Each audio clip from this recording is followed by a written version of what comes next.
everyone, it is Rory here at that Eurovision site, and we are continuing on our interviews for Eurovision 2023 national final season. They're coming thick and fast now, and in this interview, we're going to be kicking off our interviews for Uuden Musiikin Kilpailu 2023, and in this interview, I'm going to be joined by Lxandra, who will be hoping to represent Finland with her song "Something to Lose." Hyvää päivää, mitä kuuluu? Hyvää kuuluu, hyvää päivää. Well, welcome anyway. Thank you so much for coming on to talk to us. So, yeah, you'll be hoping to represent Finland with Something to Lose. And I guess just to sort of get us started, could you tell us a little bit about the song? How did it come about? Sort of what does it mean to you?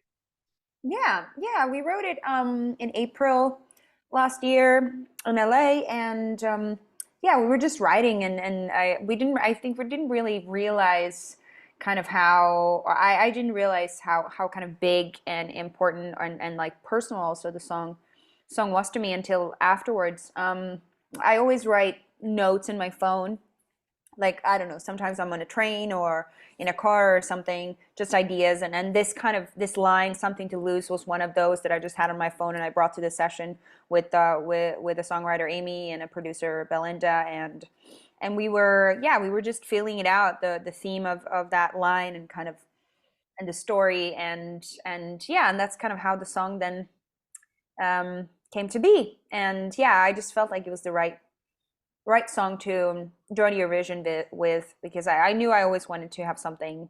It was a ballad like that, yeah. But has a really strong story, and I felt after we wrote this one, I felt like, yeah, this one has that. Yeah, definitely. And I mean, listening to the other songs that are in UMK, it definitely stands out as like, it's, you know, the slow song, but it's very heartfelt. And I guess what made you decide to enter into UMK this year?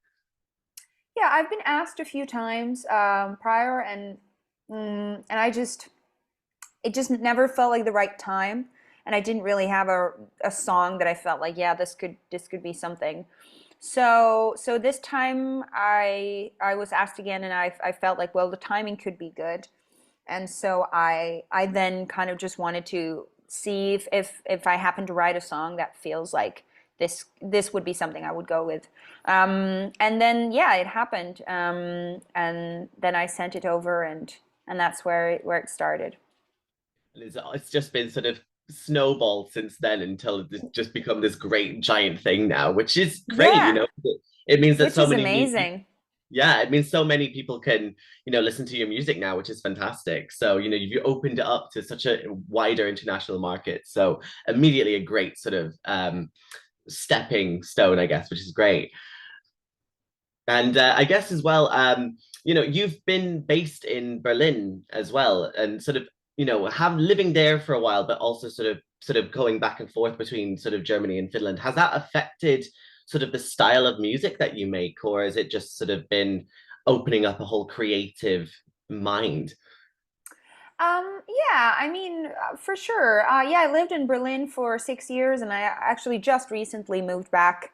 So I've been in Berlin a lot, and also, I mean, worked in LA and London and Stockholm a bunch. So I haven't really been much in Finland, to be honest, and it's been really cool to be here for this project. But I feel like all the different experiences I've had all over the place, wherever I've been, they are obviously always affect the music and the stories I have to tell. So I'm sure it has. I'm sure it has. It's hard to say how, because I lived there for 6 years, like, you know, from 19 to 25. So that's a while. It's a long time, yeah, Yeah, and definitely. it's a time when you also change a lot as a person. Early 20s, I think it's a very like crucial time for growth. So I'm sure that time has affected in ways that I don't even understand or know. Probably somewhere subliminally or something, it'll just have Yeah, like for sure. cropped up something, yeah, for Yeah, sure. yeah. And I guess you know, sort of listening to some of your other music, it's quite, I feel like it's quite varied in terms of the genre, but it's still very like authentic as well, which is quite nice. So I mean, who are some of your sort of musical inspirations or your sort of idols where you take influences from?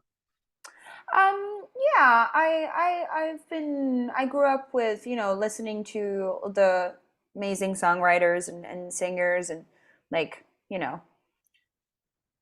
Carole King, Joni Mitchell, Aretha Franklin, like just a bunch of, and like Prince, um Amazing songwriters. yeah, just incredible artists, and Björk, and Oh, then really also later really I've been very inspired by Kate Bush, and that just a bunch of amazing stuff. And then at some point I was listening to metal and like heavy and like emo rock and whatnot, as a teenager. That's what you do. mm, So I haven't really listened to much pop, and yeah, I guess my music is like, it's like alternative, very like singer songwriter led stuff, and yeah, I did a few like features on some dance tracks, which is obviously a whole different thing, but for my own project, that's always what I go for.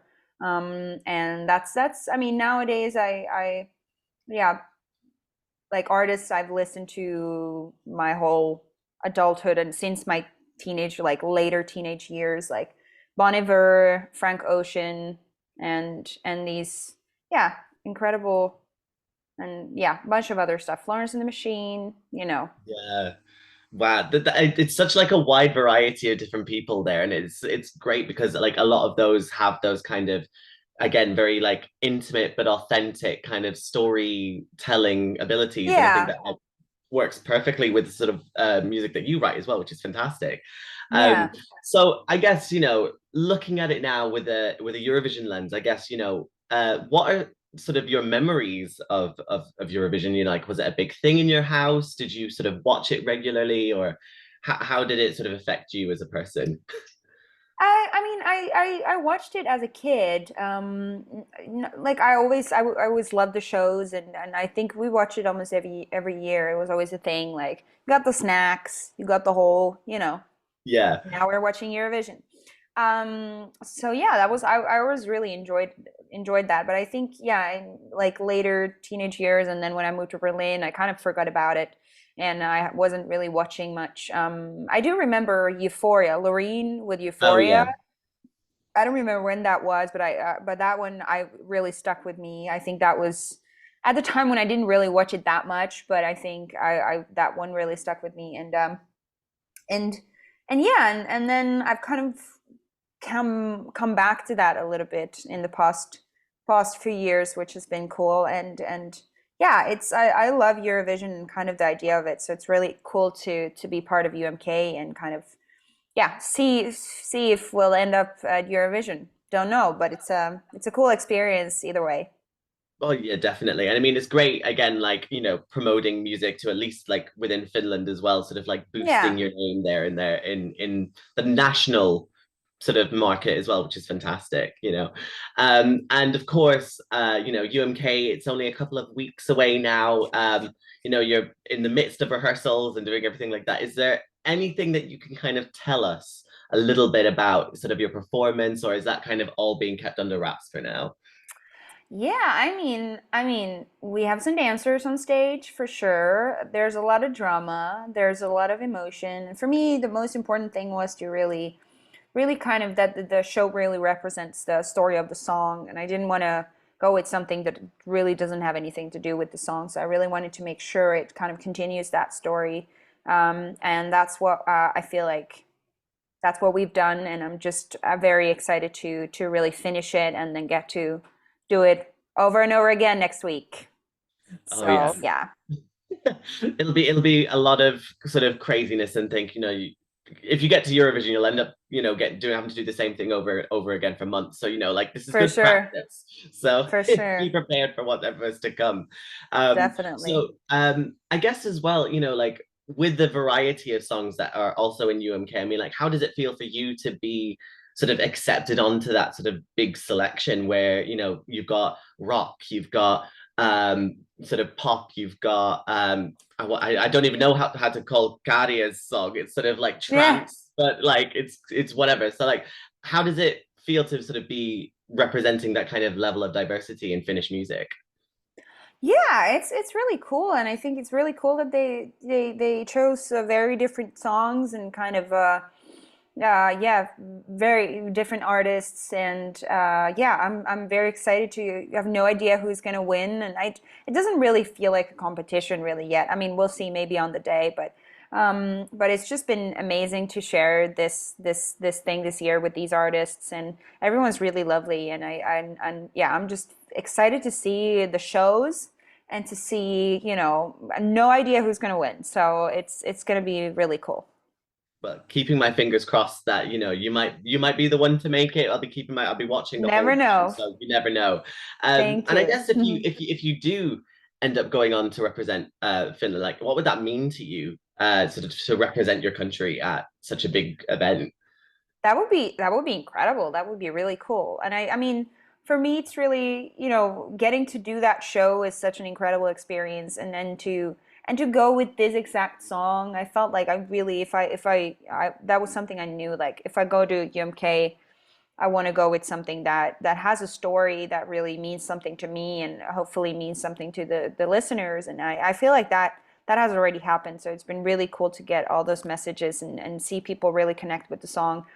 And yeah, I mean, hopefully, if we go to Eurovision, there will be more people connecting with that song, and I hope it gives it's a warm, big hug to people. So yeah, I it's yeah that it would be incredible. It would be an incredible experience. Yeah, it's definitely something I've never done before, even though I've been doing this for a while and been all over the place. It's a whole new thing, so that would be super cool. But that's it. It's a whole new experience that you could Yeah, just sort of tap into. So fingers crossed you manage to make it, and then you can sort of thank feel it out for you. yourself. So fingers crossed. Thanks a lot. And if anyone listens to Something to Lose and thinks, "Oh my God, this is such an amazing song! Like I need to check out some more of Alexandra's work." What would be one song from your back catalogue that you would recommend people to listen to? I don't know. I mean, I think everything for sure because there's a lot of stuff. I mean, I love the record I put out in 2021. There's a bunch of songs that I really love. I think one that is really special to me is All Right Now, which is the last one on my record on my album. Um, yeah, I think that one is very yeah, that one is powerful, and I mean, I love Glide, and yeah, and then one of my biggest songs, Swimming Pools, which is a classic like piano ballad. I mean, they're all most of my songs are ballads, you know. There's like two or three that are more upbeat. It's all about that. It's all about a little crying and but in a good way, in a hopeful good way. There's Yeah. always hope in the songs. So that's for sure. It's dark, but it's not too dark, I think, in my Yeah. opinion.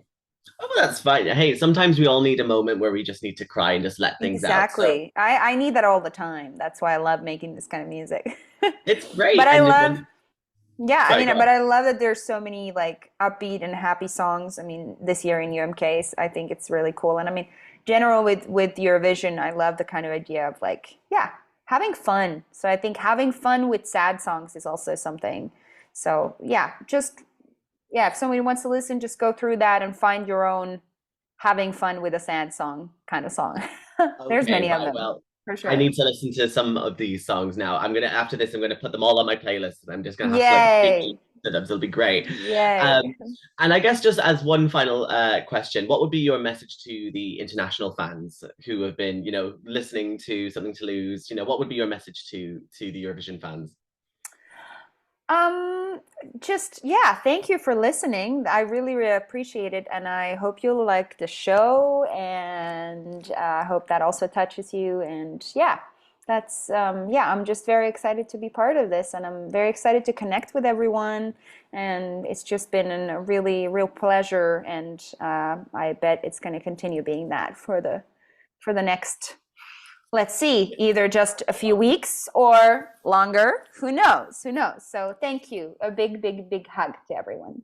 Oh, fantastic. And I mean, whether it is only just a couple of weeks or if it's a whole few months, at least you've got some new fans now. You've got some new people For listening to your sure. music, and it's fantastic, honestly. Definitely.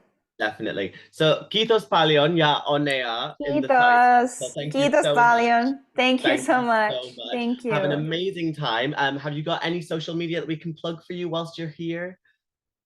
Yeah, I'm so like social media, my social media stuff. You mean like yeah, I'm Lxandra here in most places. So Instagram, TikTok, whatnot. I'm trying to do it all. It's not easy, but I'm trying. It's businesswoman things. You're just like, I can be Yes, everywhere all at once. So yes, it'll be yes. We hard. gotta be influencers these days. Exactly. Yeah. But independent, it'll be good. It'll be fine. So lovely. Boom, boom. Yes. Fantastic. Well, thank you so much. Anyway, the best of Thank luck you. on the night. I'll be keeping all my fingers crossed for you. So thank you so Thanks. much. Have a Thank great day. you. Thank you so much. You too.